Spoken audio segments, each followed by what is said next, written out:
সবার ভোটাধিকার নিশ্চিত করতে প্রবাসীদের ভোটার তালিকা অন্তর্ভুক্ত ও ভোট নেয়ার ব্যবস্থা করতে সরকারের প্রতি আহ্বান জানালেন জামায়াতে ইসলামের আমির ডাক্তার শফিকুর রহমান।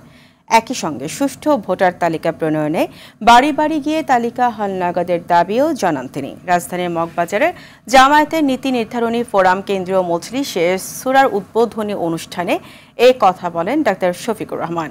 বাংলাদেশের মানুষ আর কোনো শক্তির কাছে মাথা নত করবে না উল্লেখ করে এটা ভারত বুঝলে দু দেশের জন্যই কল্যাণকর হবে বলে জানান জামায়াতের আমির।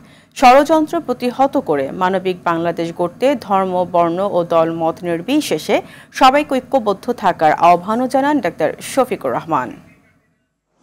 বিদেশের মাটিতে আন্দোলন করতে গিয়ে অনেকে জেল, জুলুম, হয়রানির শিকার হয়েছেন এবং এখনো কোনো দেশের কারাগারে আমাদের নাগরিকেরা বন্দী হয়ে আছে।